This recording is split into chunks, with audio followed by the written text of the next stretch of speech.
ಹನುಮಂತನಿಗೆ ಸೀತೆ ಹೇಳಿದ ರಹಸ್ಯ. ರಾಮಾಯಣದಲ್ಲಿ ಹನುಮಂತ ಇದ್ದಲ್ಲೆಲ್ಲ ಆನಂದ ತುಂಬಿರುತ್ತದೆ. ಸುಗ್ರೀವನಿಗೆ, ರಾಮನಿಗೆ, ವಾನರರಿಗೆ, ವಿಭೀಷಣನಿಗೆ, ಲಕ್ಷ್ಮಣನಿಗೆ, ಸೀತೆಗೆ, ಭರತನಿಗೆ, ಹೀಗೆ ಪ್ರತಿಯೊಬ್ಬರಿಗೂ ಆನಂದ ತಂದವನು ಹನುಮಂತ. ಹನುಮಂತನ ಪರಾಕ್ರಮ ನಮಗೆಲ್ಲ ತಿಳಿದಿರುವುದೇನೆ. ರಾಮಾಯಣದಲ್ಲಿ ರಾಮನಿಲ್ಲದಿರುವ ಒಂದೇ ಒಂದು ಕಾಂಡವಿದೆ, ಅದೇ ಸುಂದರಕಾಂಡ.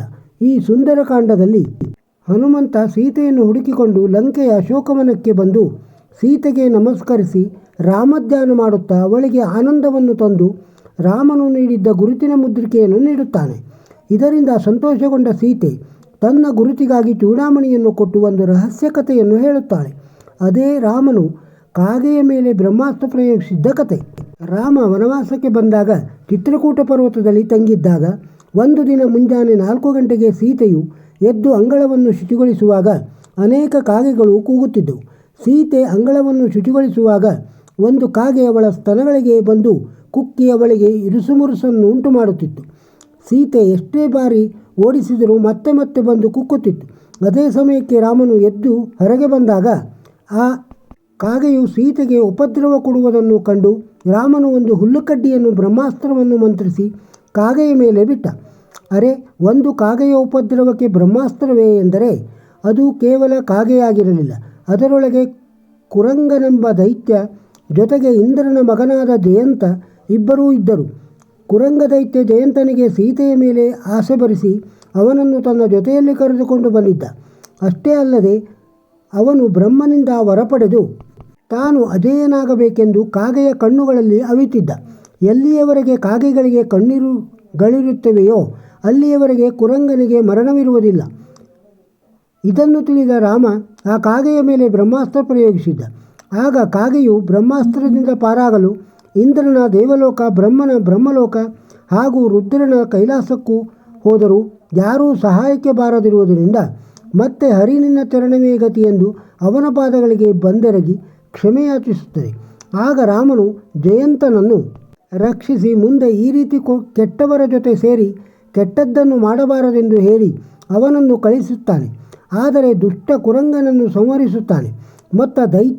ಮತ್ತು ದೈತ್ಯನೆಂದು ಗೊತ್ತಿದ್ದರೂ ತಮಗೆ ಹೆಚ್ಚಿನ ಶಕ್ತಿ ಬರುತ್ತದೆ ಎಂದು ಅವನಿಗೆ ತಮ್ಮ ಕಣ್ಣುಗಳಲ್ಲಿ ಜಾಗ ಕೊಟ್ಟಿದ್ದಕ್ಕಾಗಿ ಕಾಗೆಗಳ ಒಂದು ಕಣ್ಣಿನ ದೃಷ್ಟಿಯನ್ನು ತೆಗೆಯುತ್ತಾನೆ.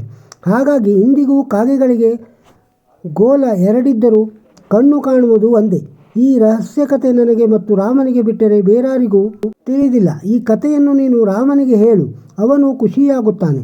ಹಾಗೂ ಆದಷ್ಟು ಬೇಗ ಬಂದು ರಾವಣನನ್ನು ಕೊಂದು ತನ್ನನ್ನು ಕರೆದೊಯ್ಯಲು ಹೇಳು ಎಂದು ಹೇಳಿ ಕಳುಹಿಸಿಕೊಡುತ್ತಾನೆ. ಇನ್ನೊಂದು ಕತೆ, ಭಕ್ತ ಶಿರೋಮಣಿ ಹನುಮಂತನ ದಾಸ್ಯ.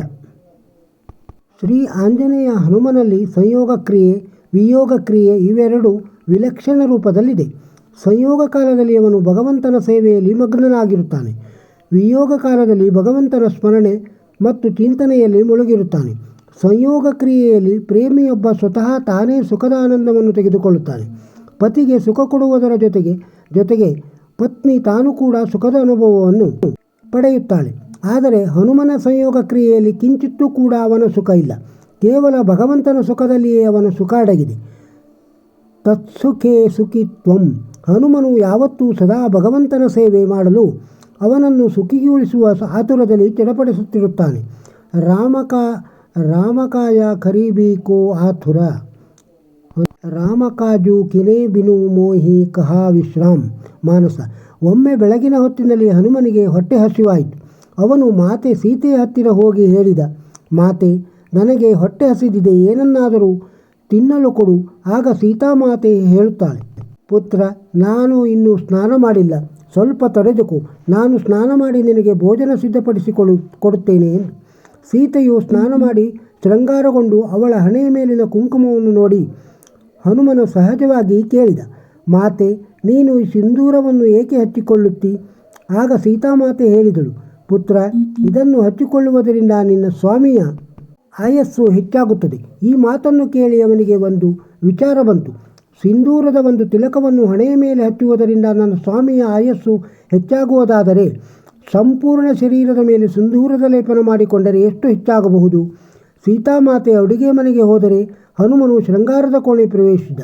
ಅವನು ಅಲ್ಲಿಂದ ಸಿಂಧೂರ ಡಬ್ಬಿಯನ್ನು ನೆಲಕ್ಕೆ ಎಸೆದಾಗ ಅದರಲ್ಲಿನ ಸಿಂಧೂರ ಎಲ್ಲ ನೆಲದ ಮೇಲೆ ಹರಡಿ ಹೋಯಿತು. ಆಗ ಅವನು ಅದೆಲ್ಲವನ್ನು ಬಳಿದುಕೊಂಡು ತನ್ನ ಮೈಗೆಲ್ಲ ಹಚ್ಚಿಕೊಂಡ. ಈಗ ನನ್ನ ಪ್ರಭುವಿನ ಆಯಸ್ಸು ಸಿಕ್ಕಾಪಟ್ಟೆ ಬೆಳೆಯುತ್ತದೆ. ಮನಸ್ಸಲ್ಲಿ ಹೀಗೆ ಹೇಳಿಕೊಂಡು ಹಸಿವು ನೀರಡಿಕೆಗಳನ್ನೆಲ್ಲ ಮರೆತು ಪ್ರಭು ಇದ್ದ ರಾಜದರ್ಬಾರದಲ್ಲಿ ಹೋದನು. ರಾಜದರ್ಬಾರದಲ್ಲಿ ಇರುವವರೆಲ್ಲರೂ ಹನುಮನನ್ನು ಈ ಸ್ಥಿತಿಯಲ್ಲಿ ನೋಡಿ ನಗತೊಡಿದರು. ಹಾಗೆ ಶ್ರೀರಾಮನು ಕೇಳಿದ, ಹನುಮಾನ್, ಇಂದು ನಿನ್ನ ಶರೀರದ ತುಂಬೆಲ್ಲ ಈ ಸಿಂಧೂರದ ಲೇಪನವನ್ನು ಏಕೆ ಮಾಡಿಕೊಂಡೆ? ಇದರಿಂದ ನಿನ್ನ ಆಯಸ್ಸು ಹೆಚ್ಚಾಗುವುದು ಪ್ರಭು. ಆಗ ಶ್ರೀರಾಮಚಂದ್ರನು ಹೇಳುತ್ತಾನೆ, ಹೌದಾ? ಹಾಗಾದರೆ ಯಾವ ಭಕ್ತನು ನಿನಗೆ ಎಣ್ಣೆ ಮತ್ತು ಸಿಂಧೂರದ ಸೇವೆಯನ್ನು ಸಲ್ಲಿಸುತ್ತಾರೋ ಇನ್ನು ಮೇಲೆ ನಾನು ಅವರ ಮೇಲೆ ಬಹಳ ಪ್ರಸನ್ನನಾಗುತ್ತೇನೆ. ಈ ಮಾತಿಗೆ ಹನುಮನು ಪ್ರಭು ಶ್ರೀರಾಮನನ್ನು ತಬ್ಬಿಕೊಂಡು ಶ್ರೀರಾಮ್ ಜೈ ರಾಮ್ ಜೈ ಜೈ ರಾಮ್ ಎಂದನು. ನಿಮಗೆ ಈ ವಿಡಿಯೋ ಇಷ್ಟವಾಗಿದ್ದರೆ ಒಂದು ಲೈಕ್ ಕೊಡಿ, ಬೇರೆಯವರಿಗೂ ಶೇರ್ ಮಾಡಿ. ನಮ್ಮ ಚಾನಲ್ಗೆ ಇನ್ನೂ ಸಬ್ಸ್ಕ್ರೈಬ್ ಆಗದೇ ಇದ್ದರೆ ಸಬ್ಸ್ಕ್ರೈಬ್ ಆಗಿ. ನಮಸ್ಕಾರ.